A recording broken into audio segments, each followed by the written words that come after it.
Hey guys, welcome back to the shop. We're over here at the Milltronics. I've got some aluminum plate here that need to be machined, and it should be a relatively simple, easy job to do, okay? Today, I'm using the CNC mill. That's the route I want to take because this machine makes my job easy sometimes. What we've got to do to these 4 aluminum plates, we have 2 of them that are 6x6. These are not precision cut, by the way. These were cut out with a hand-operated metal cutting skill saw, or circular saw, I mean. 6x6, 12x12, nothing critical. What these are going to be are brackets or supports for a floor in a boat, okay? The way that they explain it to me is that you're going to have a plate on the bottom and a plate on the top, and they're going to use this aluminum tubing here as the spacer to go like this. So you're going to have, here, let me move the camera so you guys can see. So this is what it'll look like whenever it's mounted up. They want to be able to brace the floor. They said that the floor of the boat, my understanding originally was a drain right here. And I don't know if they're not using the drain or what, but they said that the floor is soft in this area of the boat. So they're wanting to brace it up with this aluminum tubing right here. So what they would like is the aluminum plates to be counterbored so that the tubing will fit in there and not work its way out of there, you know. So they're gonna put the tubing in there, and they're gonna have this so that it's got constant pressure there between the 2 plates. And that way when you're walking across the floor of this boat, it doesn't kind of push down on the floor there. So that's what they're wanting to do, all right? Our tubing is, it's pretty close to size, 1 7/8. I'm going to do some additional measuring just to make sure, but 1 7/8 on the OD of the tube and 1/2 inch thickness. They just said we can go down whatever we feel is adequate, 1/8 of an inch, 3/16 or whatever. So I picked a counterbore depth of 3/16. 1.880 is the diameter that we're going to go with. Try to keep it kind of close, and we'll focus on getting the 2 6-inch plates done first. We're going to use the Mighty Bite Talon grips over there on the Tico vise, and once I go to set these guys up in the vise there, I think what we'll do, I've got some of these Starrett Little Giant Machinist jacks. The Talon grips will hold the edge of the jaws, and I think I'll go in there 1 on each side with these little giant jacks to push up on it to prevent any deflection while we're coming here and doing our counterbore. So that's the plan of attack right there. And I'm also going to use my Tungaloid Tongue Force Rec insert mill to do this. This is the 1 inch diameter. We still got to get it set up in a tool holder. But these have the aluminum cutting inserts on there, and these things really rip. And so it's literally going to machine this out in a matter of seconds. So pretty quick, easy job that we're going to do. I was going to mention an alternative way to do this. If I did not have my CNC mill, most likely the way that I would approach this is using a 4-jaw chuck on the manual lathe. Really simple 4-jaw setup here. Clamp it. You can, scribe you an X or a pointer in the middle and indicate your punch mark there in the center. And to just use whatever tooling you want to use, some turning tools, and go in there and just cut that out until you get your counterbore the way you want. But since we've got the Milltronics, this is going to be really easy. So we're going to set it up in the mill and get this done. All right, we're over here at the power clamp. I'm going to use our Heimer shrink fit tool right here. So this is for a 1 inch shank tool. All right, we need to change our disc out to, let's see what size we need. So on the tool holder, it says E6. We're going to go through our settings here. We're going to select E6. E6, inch to inch and a quarter. That is disc number 12. All right, so we've got disc number 12 there. All right, and that's going to come down. That touches the top of the tool, and we should be ready to go. All we do is just push the button, watch the timer count down. 12 seconds. That's a big tool there to heat up. 5, 2. All right, it should be hot. It should drop right down in there, just like so. Bring this over here, got 25 to 32 coolant sleeve. Drop it on there and let that cool. So that'll take, I don't know, a minute or two to cool down, and then we'll get it set in the machine. Now that we got the cutter installed there, I'm just using the Uno presetter here to measure the diameter. Looks like we're getting a diameter of 0.9983. It's looking pretty consistent there. 9983 or 4. I'm just going to go with that. It's pretty consistent. So a diameter of 998.3 or 4/10. Gauge length 5.152. We can go ahead and hit print. This is going to be tool number 10. 10, print. It prints it out. Got the data right there that we can use to go and put this in the machine now. All right, we got the tool loaded up. I am going to use the Renishaw to touch off the link there. I'd like to compare the two.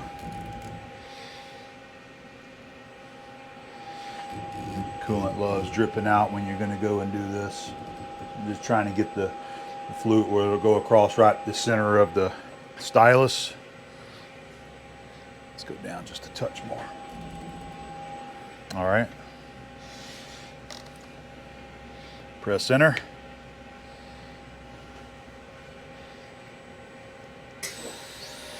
So that is running in reverse, by the way.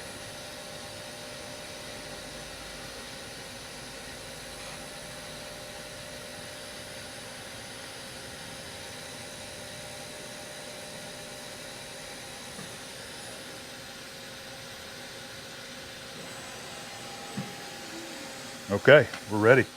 Okay, we've got our tool touched off there. What I like doing is comparing the tool length using our Renishaw probe to the Heimer there. So the gauge length, our Z, I just prefer to put the tool in there and just use the Renishaw like that.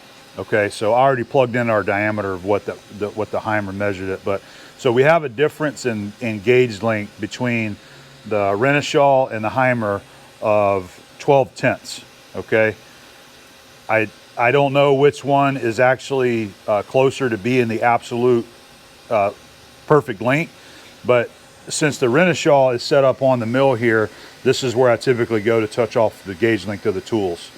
So I just kind of go with that number, although, you know, 1.2 thousandths isn't really that big of a deal. I know it is for certain things, depending on what you're machining, but for generally what we're doing over here, that little bit of difference doesn't make a big deal. But like I said, I just like comparing the numbers there of the Heimer versus what we're getting in the machine right there. We'll get our first workpiece in here and use our probe to find the center of it using the Talon grip. So the way I did this is that we've got the two on the back. This edge is the straightest out of all four sides. So the side for the moving jaw is a little bit, you know, wavy shaped. So we're going to use the two in the back. We got one in the front that's just going to push in the middle of the workpiece. And it shouldn't take a lot to hold that. So there we got that clamped in. Those serrated jaws really bite into that and prevent any uplift in that material there. It looks like it's holding it really well. Okay. And I do have a work stop over on this side that we can just slide the plates in. So one thing that I will point out, and I talked to the customer about this, the plates aren't perfectly square. They don't all match perfectly, but it's not a big deal. So, you know, we'll find the center of this. The hole's going to be right in the middle of that. But then when we go to put this one in here, it's going to be off a little bit one way, probably in two axes there, because the plate isn't the same size. Not a big deal just because of the way this is. This is going to be put down into a floor. I don't know if they're going to glue it down or what, and put that piece of tube in there, so it doesn't matter if it's off center one way or the other. They just want it about in the middle of the plate. So really loose specs that we're having to work with here on that. All right, we've got our Renishaw probe in there. Let's find about the middle of it right there. Just using our handy hook rule. All right, and then we can go this way too if we want to. It's just easier on that side. Let me switch this over to Y.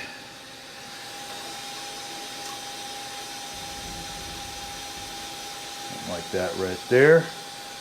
Okay, so we'll do single surface Z. The top of the material is going to be our Z0, and then we're going to be in the center of X and Y.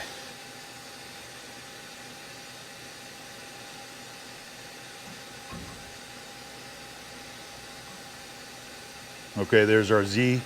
Okay, we'll use the boss operation, which is going to go X and Y, XY 0. I'm just making sure we got our diameter or our width set at 6.125, because if you go this direction with a tape measure, it measures 6.125.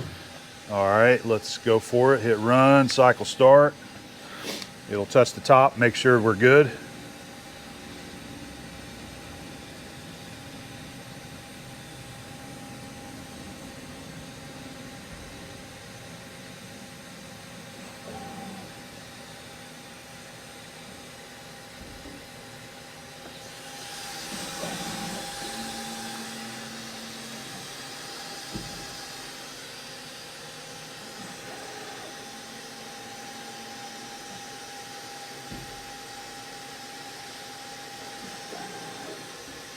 All right, we're lined up in the middle now.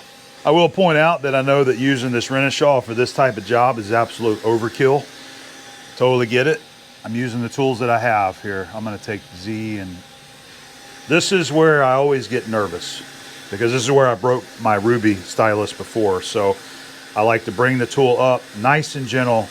And what I've trained myself to do is, instead of just relying on my thoughts, I hit Z, let's just roll with it. I like to go nice and gentle.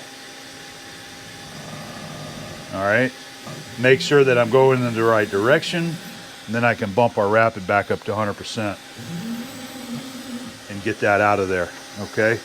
But what I was gonna point out, you don't have to have Renishaw obviously to do this. You can use any kind of pointer, a tool bit, a drill. It really doesn't matter. If you have a hook rule or even a tape measure.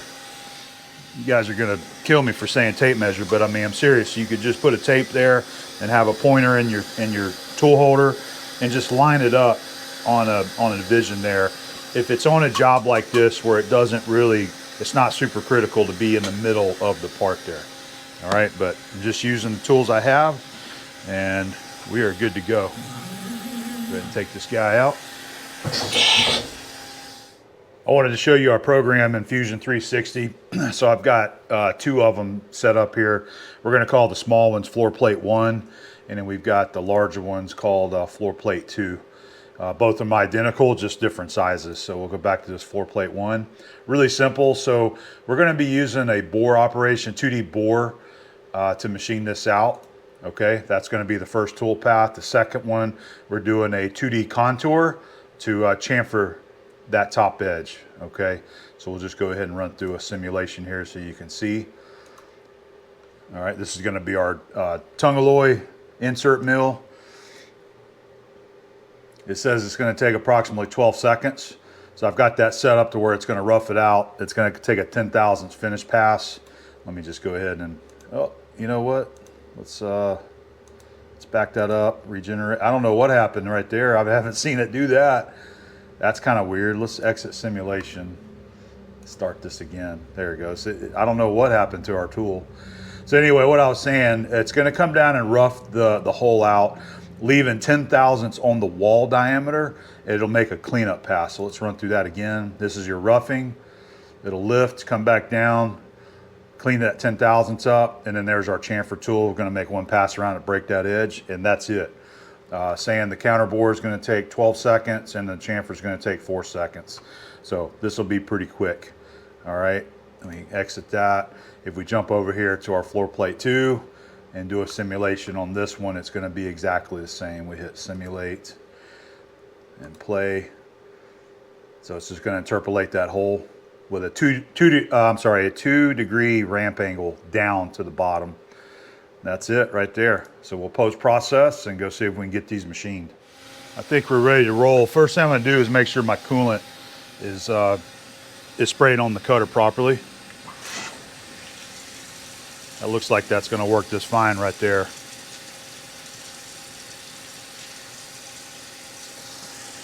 Let's tell you what, we'll just try to make it drop down towards the inserts a little bit better. About like that. Now I think that's good to go. All right, we're gonna give this a try on the first one. I'm gonna just be watching this over here from the controller to make sure that we're all on our proper heights and everything. Let's see, run program, here we go. Bring it down kind of slow. Let me turn that coolant off. I just wanna make sure we're going down.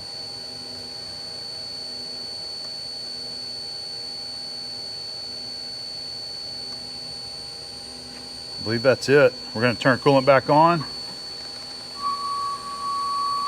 100%, here we go.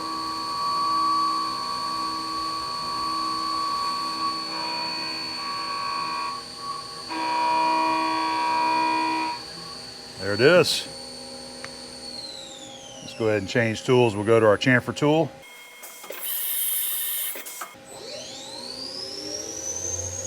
I'm gonna turn the coolant off on this one here.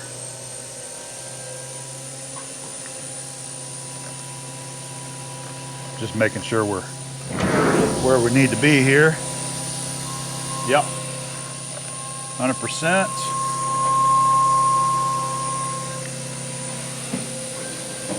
Oh, I forgot to I forgot to set my my X home in the proper position. I'll modify that. Yeah, I have to go into the text editor when I post out from Fusion because I can't select the home position that I want, but you just go to the text edit and adjust it on the G code. I just forgot to do it. So let's go ahead and check our first plate there. We're just jogging it over. And let me find some air.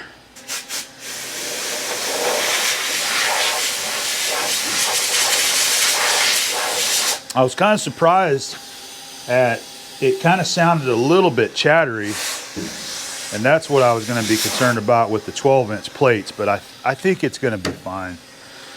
Our finish looks good. Let's just see if this piece of tubing sits in there. Nope, not quite. So I'm going to have to make an adjustment on my tool diameter, or wear offset anyway, and come back in here.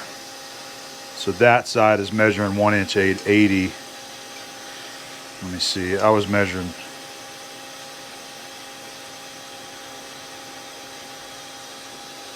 Okay, I thought it was a little more round than that. I didn't do a good job of measuring this. So it looks like 1 inch 182. So we're gonna have to open that up about another 5 thousandths to get the tube to fit. All right, let's try it again. All I did was I just adjusted the program to cut a 1.885 hole. Let's try that and see if that tube will fit in there.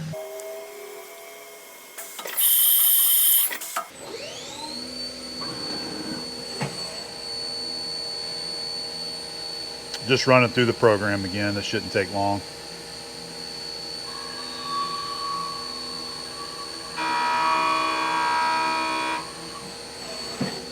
I'm going to cancel it right there. That's all I wanted to do. Oh, let's bring it out here. Jog. Let's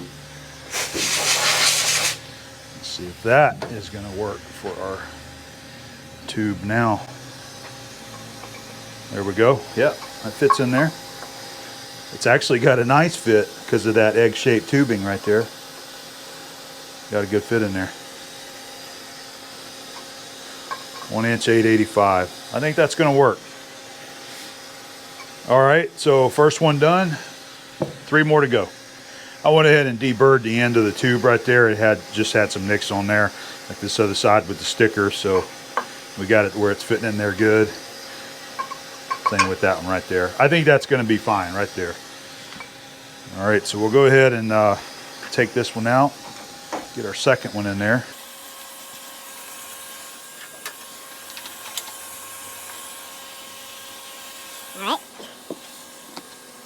The second one I'm going to put in the same orientation. This edge here was the one that was the straightest, so we're putting that to the back up against our work stop. Clamped in good. All right, we're ready to hit cycle start and make another counterbore.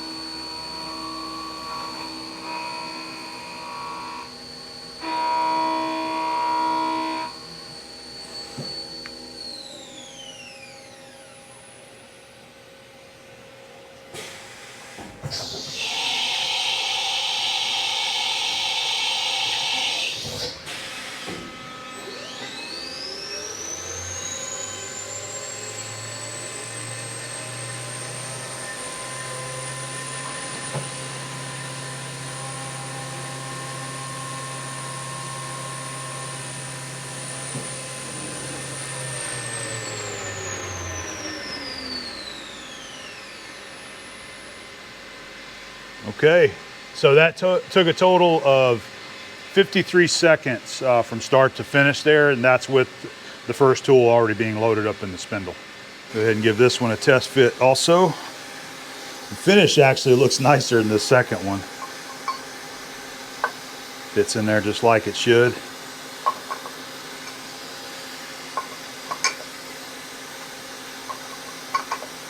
All right, gravy. Okay, first two done, so we're gonna go ahead and take that out. We need to reconfigure our jaws so that we can put the 12-inch plates in there next. Okay, we've got our vise reconfigured for the 12-inch plates there, and I'm still using the one Talon grip in the center on this moving jaw right there because this is not a straight cut, but we've got it. Once you clamp down with these Talon grips, it really will sink into that aluminum really well. So it's pushed in there and it should be grabbing it quite a bit. We have our two Talon grips on the back right there. It's pushed in nice. This is our straightest edge on the four sides. And then underneath here, see if we can get in there and see that, we've got two of our Starrett little giant jacks. There's one on this side pushing up on the plate. And then we've got one over here on this side as well. Should be nice and solid. And I had to move our work stop out a couple of spaces there to make it fit, just so we can slide our second plate in there and get that done. So we got to probe it, find the center just like we did on the first one, and then this should be a really simple op. My only concern with this really is just any kind of chatter we might get, but hopefully those jacks are going to eliminate that. All right, let's get this one centered up. Do single surface and Z first.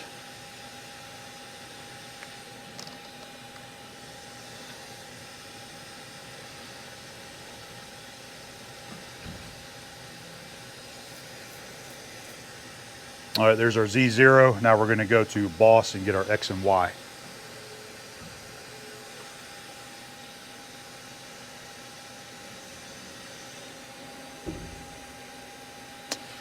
Oh, well, that's not going to work. That is not going to work. I'm not going to be able to do it that way because I've already reached the travel limit all the way in Y. All right, so I've got to I got to rethink that. We may just go old school and just find a pointer and find the center of it that way. I can go ahead. I think I got enough travel to do it in X, so we'll go ahead and just do that there. Make sure I got it, still got it centered. So we're going to use web X-axis to find the middle of it. Here we go.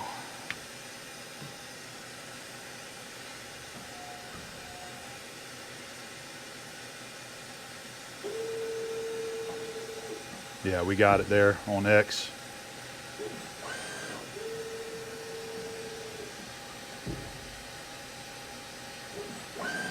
All right, so I'm going to do exactly what I mentioned earlier. We're going to just do this very, very generic way, simple. And let me see if you guys can see that.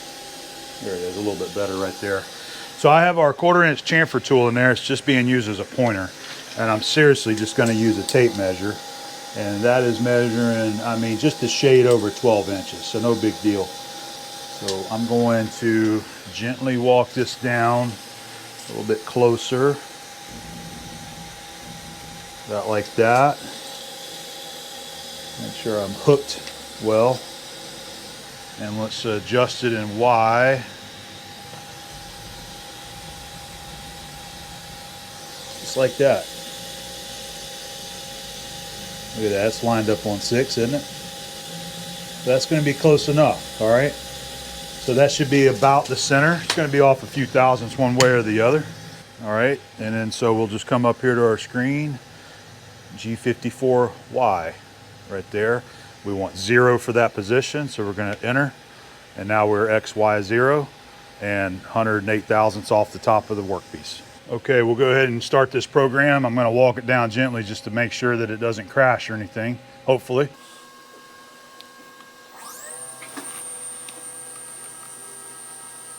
Okay, should be good.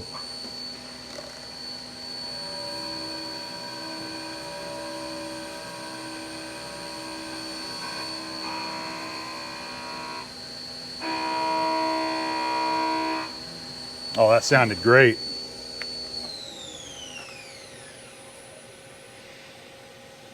Those machinist jacks made a big difference in that chatter.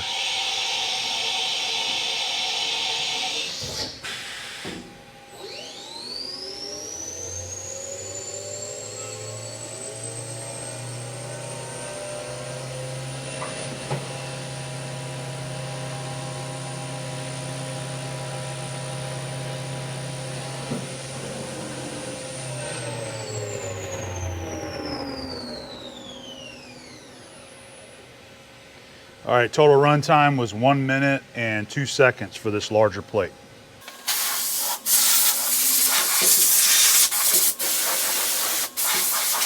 See how our tube fits.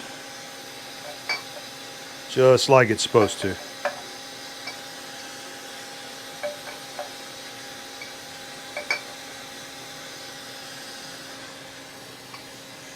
All right, let's get this plate swapped out. Real happy with how everything is going.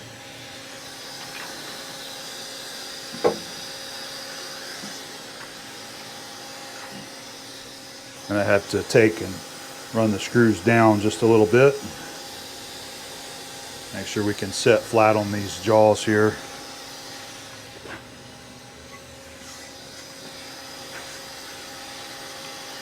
Straightest edge to the back. Over against our stop. Yeah, it's biting in good, this area right there of the Talon grip. And you really sink it into it like that right there. All right, now we got to get in on here and adjust our machinist jacks up. So we're going to go out. Just put a little bit of pressure up on it. One looks good. And can we get this one here? All right, that's tight. Just using the little rod to turn the screw. That looks good. Both of them are tight. We should be ready to cut this one now.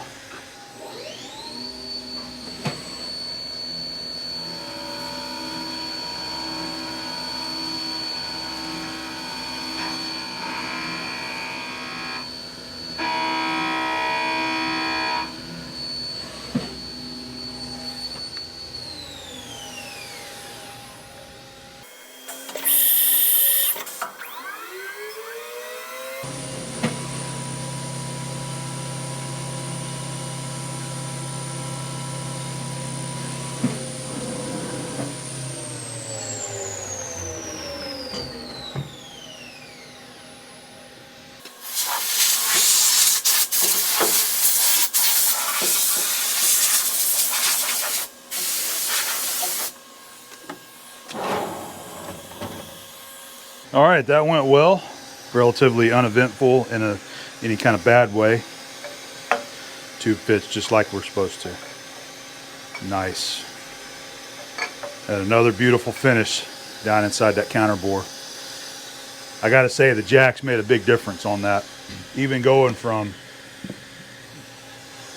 you know, our first plate right there, which we did come back in there and cut that floor again, but I can see a little bit of a chattery where it was just kind of bouncing a little bit. Not bad. You can't even feel that with your finger. It's just a visual thing. But when I compare it to the two, this is definitely a more beautiful finish than that one right there.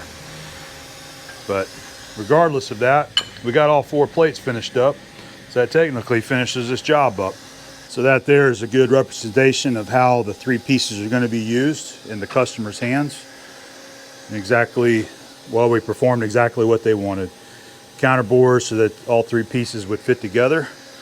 So that this tubing there, once it's sandwiched in between the plates there, can't vibrate and work itself out. All right, guys, well, that's going to wrap up this job. This was pretty simple, pretty straightforward, pretty easy to do. It was a really simple job to do over here on the Milltronics. and real happy with the outcome. I mean, the finish of these holes really look great. We've only had that one modification to make on our diameter, going from 1.880 to 1.885, just to make sure that our tubes will just kind of drop in there nice and easy. And that's exactly what the customer wanted for this. So as I mentioned earlier in the video, you could easily do this in a 4-jaw chuck and the lathe to do the same thing, just using some lathe tooling to cut that out. Nothing wrong with that approach whatsoever. If you went to the manual milling machine, you could set up a little rotary table, get it clamped down, and use an end mill and just kind of rotate it around to cut that out if you wanted to. A couple different ways that you can easily get it done. I like practicing over here on my CNC mill and trying to get more familiar with it with every job that I have.